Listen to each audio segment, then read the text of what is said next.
Marcus says the brothers were also close personally. Slow. When Keith married Jennifer in 2000, Paul was in his wedding party. Slow. And when Paul married in 1991, Keith was his... All right, a tunnel.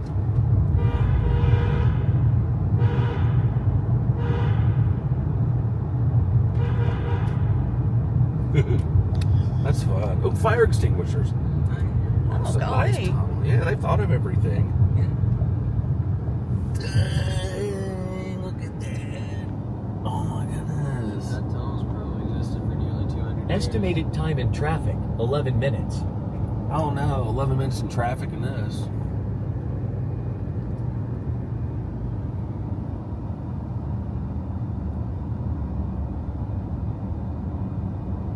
Didn't think of anything. But he did reveal this. Keith and Paul's IT company was losing clients and about to collapse. He had mentioned there was some emails going back and forth, things about the business, concerns that Keith had, plans that Keith had. Those plans included selling their second business, EcoStar Pest Management. Keith emailed Paul, "Make the deal." Paul responded, "No, we can wait a quarter and see how much more we can get." Keith wrote back, "I'm not interested in waiting." Meanwhile, back at the Ocean Township police station, detectives looked through the neighborhood surveillance footage and saw something odd. A little bit different than Gatlinburg, huh, These clips Dylan? showed the headlights of Paul's SUV reversing out of his driveway. What we believe to be a Porsche vehicle. Or the fire. No. Is there anything I think we're the on only cameras? We're the only weirdos. lowlifes. Look at that. Vulcanero walking directly towards the location where the DVR was Wow. located and the power was Tunnel number 2. the DVR system. You're seeing Paul in the middle of the night, and then the power goes off. My first response was something of surprise because I don't want to get us thrown out of Colorado. walking into his garage and turning off his camera system. Why would you need to turn off your camera system? Why'd you need to turn off your camera system at 2 o'clock in the morning? With his family. What a Because I was getting ready to kill. What a He goofball. requested a contact. We're beginning day 3 on our way out to the... What's the name of the loop we're doing today? Georgetown Loop. We're on our way out to the Georgetown Loop.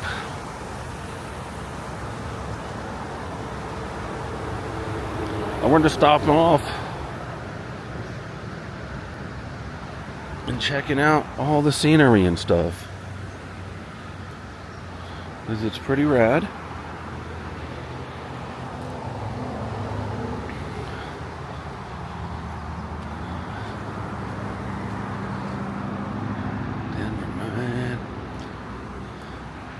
Oh, shoot, look at that. It's a big wheel.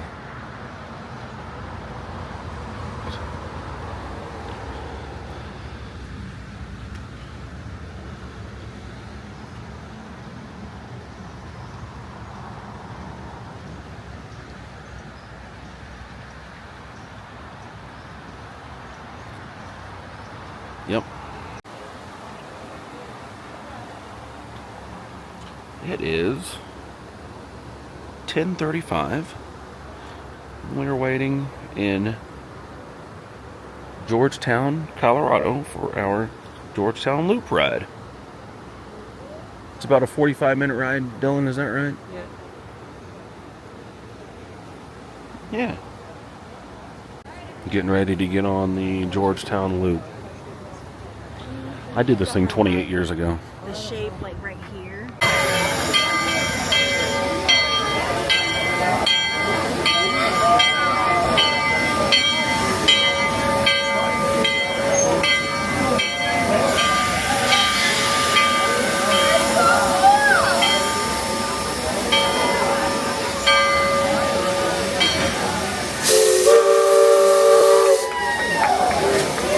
What's on fire underneath it?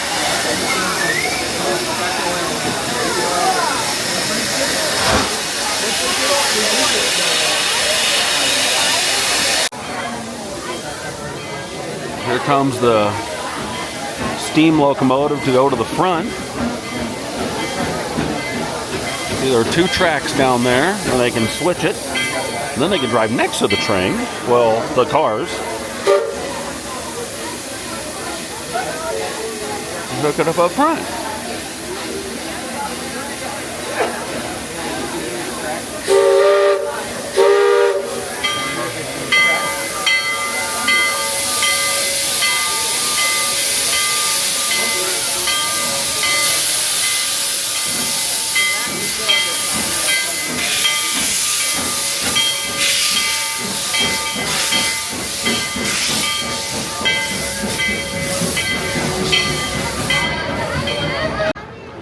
All right, it's loading up time. Dylan wants to go to the front.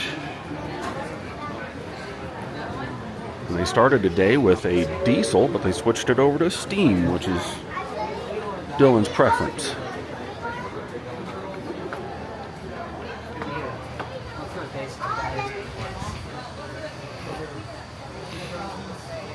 Wow.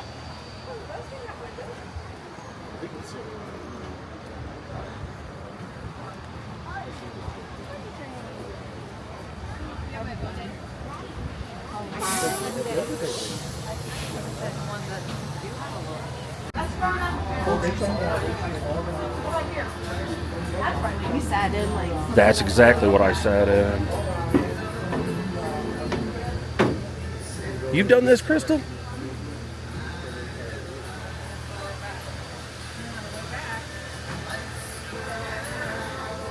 I guess Dylan's gonna see if we can get in the cabin. Yeah.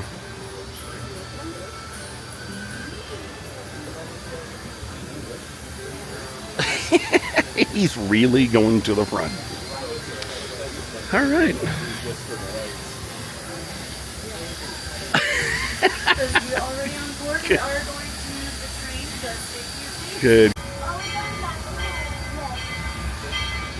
We are moving.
What are they going to do, throw me off now?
real slow across the bridge.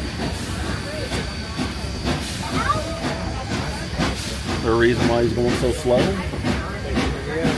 Huh? Oh, okay. I didn't know if there was like a technical. He's sitting outside the thing.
Watch!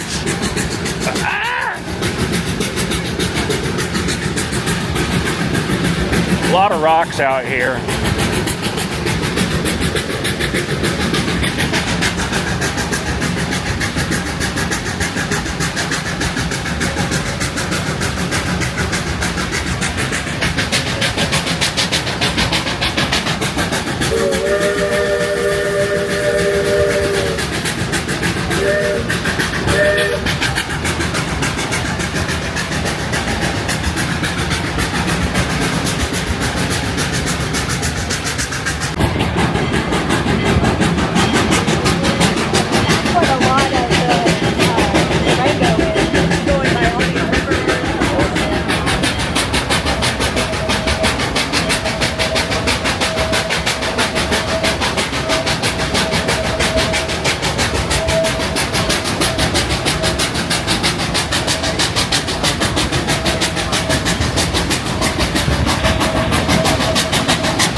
creepy at all.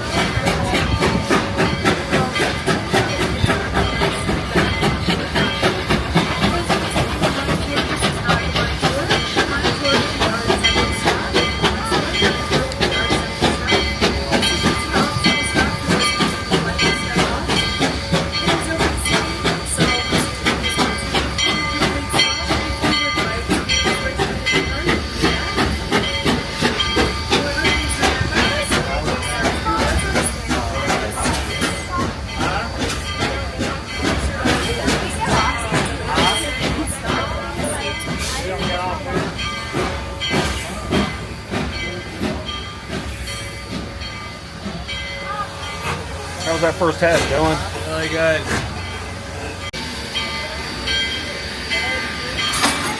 Uncoupling us and going to the front.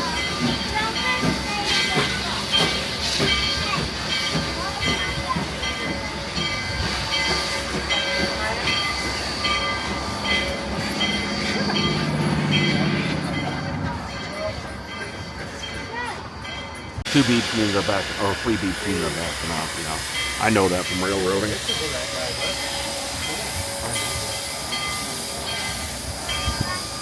Here it comes and there it goes.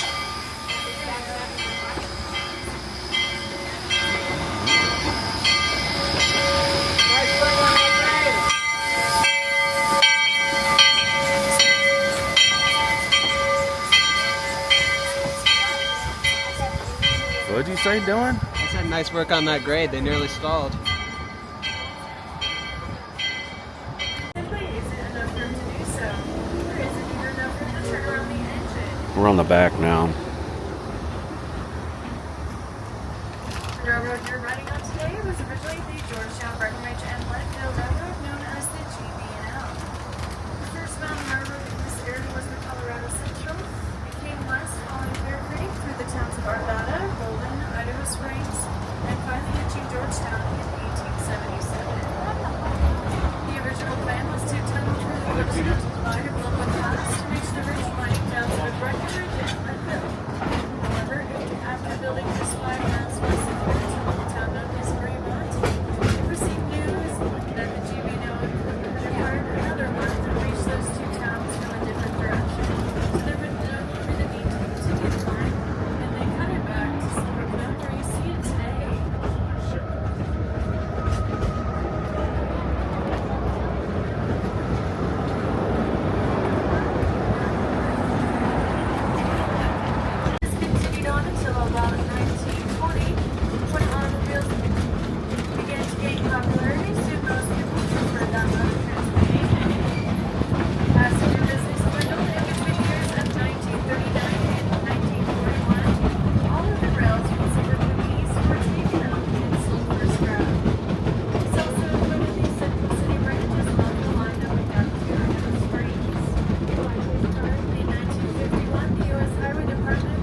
using benefits joystick or joystick.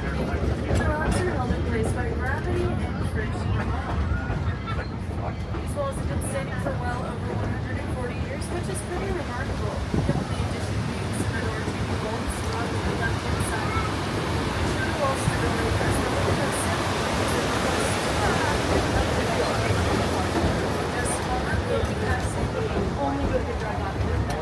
we arriving at the Lebanon Mine Tour stop.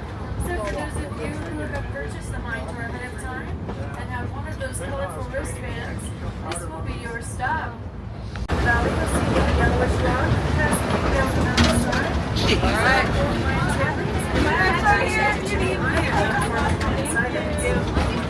We're gonna get there. There are no active mines in this area. We'll be passing by the silver line in this valley. And one of the very last. If you look up there, you see that purple.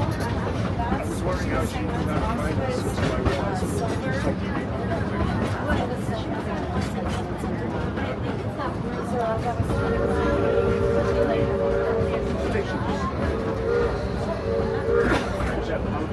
with the story of the loop? It was a surveyor's answer of getting the train from Georgetown to Silver.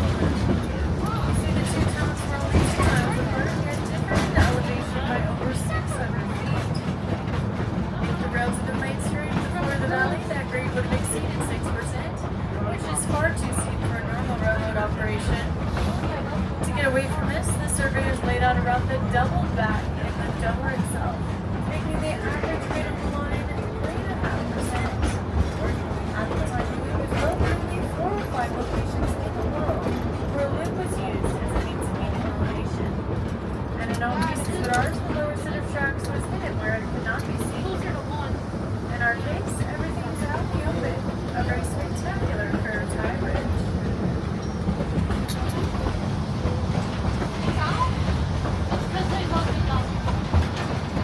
The limit is actually 15 miles per hour. Instead, it is a mile marker post indicating we are 52 track miles to the Denver Union Station, where these tracks used to lead.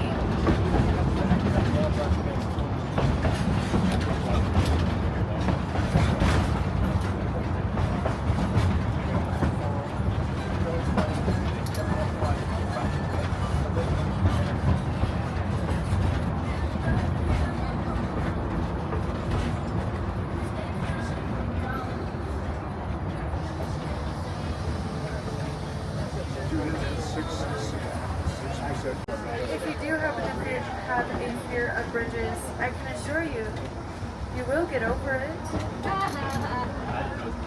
If you're not afraid to look down, Clear Creek will be 100 feet below us, and the lower set of tracks 75 feet below. Off to the right, you can get a nice shot of Georgetown, and you'll actually be able to see the end of the tracks.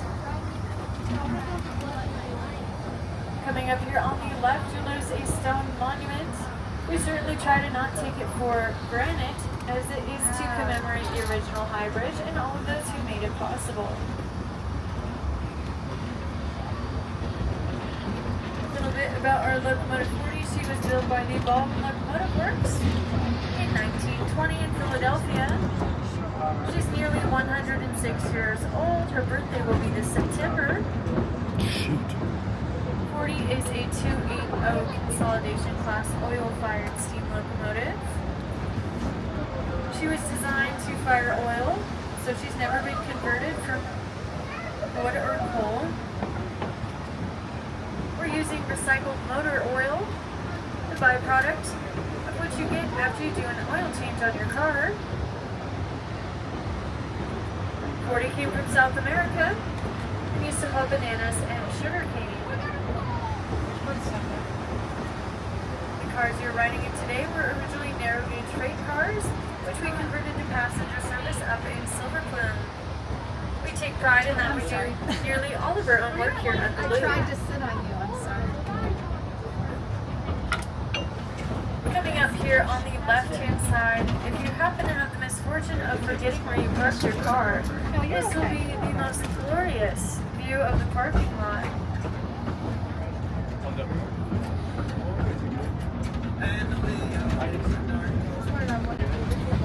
I often get asked if we're open on your route. We're open the majority of the year,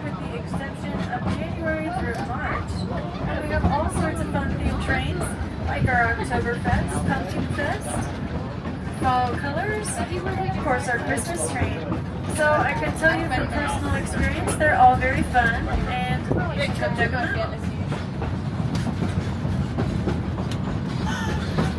Coming up here on the left, you'll notice a house. Nobody lives in it full time, but it is rented out as an Airbnb. This dirt road that goes alongside it was actually used by the miners back in the day, and is now driven by our mine tour guides to get to and from the mines.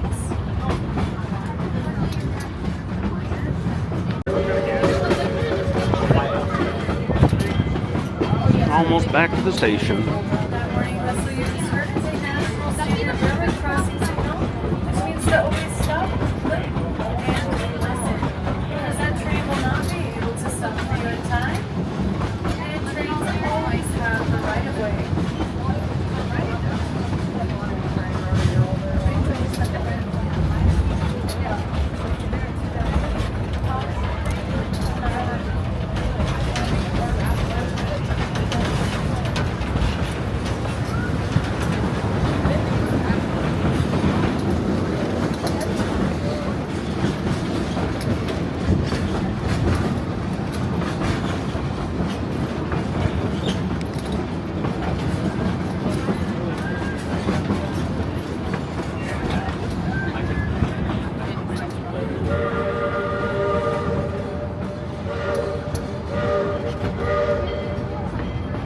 That morning whistle you just heard means we are approaching the Devil's Gate boarding area, the eastern end of our line. This is an excellent time to take a look around you and make sure you have all of your personal belongings with you, unless you're really good at keeping track of everything. If you haven't yet visited downtown Georgetown, it most certainly is worth seeing, as there are many gift shops, museums, restaurants, and the largest per capita of Victorian-era buildings, homes, and mining structures.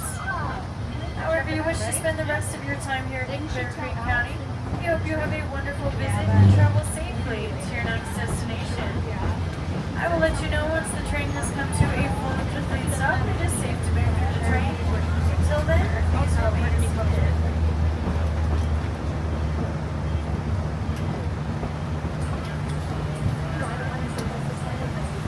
Man, Dylan, we could have stayed in that Airbnb right there. Yeah. Darn it. Yeah, it would. The original plan I had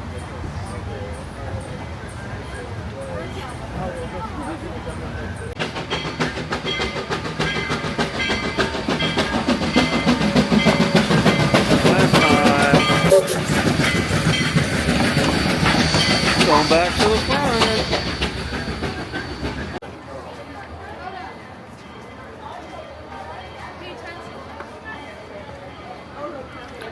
That's that.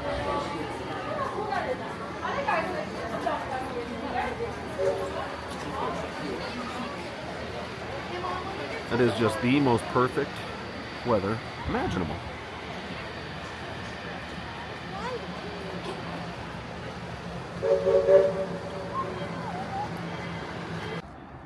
So we just got off the Georgetown Loop. Georgetown Loop. Yeah, how was it? Was it worth it? 10 out of 10. Oh, Yeah.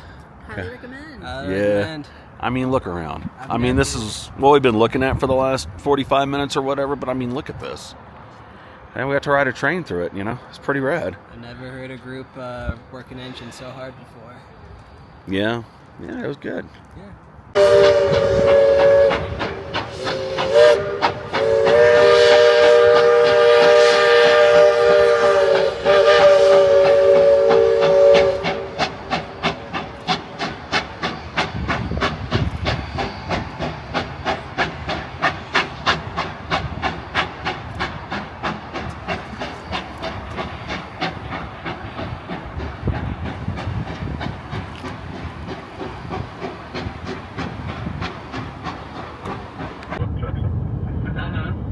Why is it? He'd spotted something wrong. good. The problem is one of the two pictures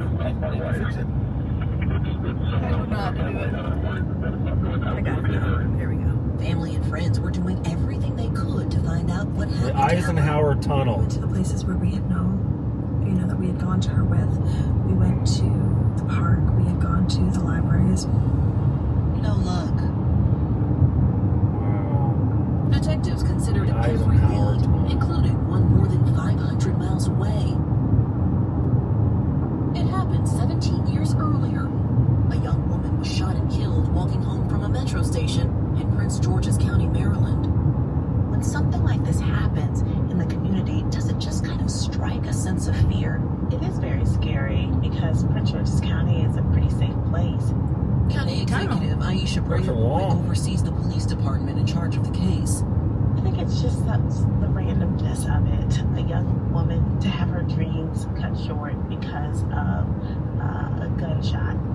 Sergeant Greg McDonald worked the case. Where was she about? Oh, I think I see the light at the end of the tunnel. There's the end of it. Here, she was fatally shot. Wow. Left right here. Eisenhower Did you see it tunnel. coming?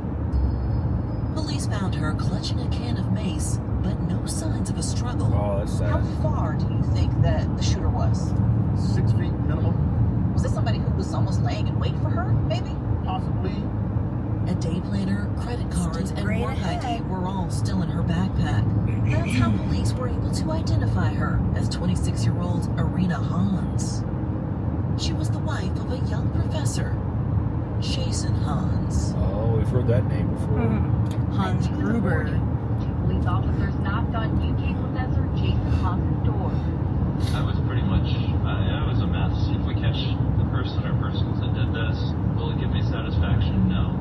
When you learned that detail about Ella's Steep ex-husband, grade, what like did you 7 think? miles. Slow down. Oh man, that's Good thing that's these not aren't good. my brakes. We still got an unsolved Yo, look of at a that. wife. And then we have a wife that's missing, who's still really close with the ex-husband. Whether some tapped her and whether she left, this is gonna be tough. Well, we've also come back, like me and my girlfriend have come back, like stayed a couple, 3 weeks, not too long ago, maybe 3 weeks ago or something like that. Could there have possibly been some bad? And Detective Fred brought him to the station for another chat. Even though we brought you up here, you know, you can leave anytime you want to. Glenn didn't leave. In fact, he stayed in that tiny room for more than 6 hours. What an idiot. He definitely likes to talk.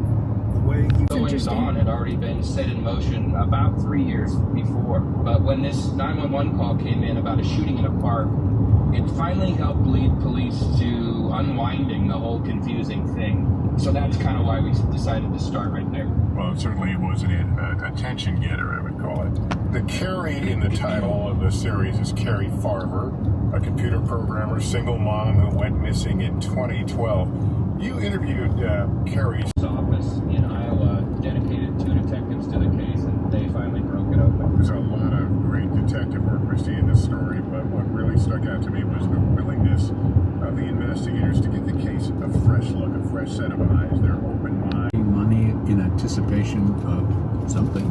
She was preparing for a change in her life. But did the change involve divorce? Got amazing scenery. We got Dateline NBC. Got Got combos. From Jason and Julie's house. What more could you ask for?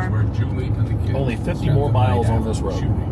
So Sergeant Smith got a search warrant for Dad's place.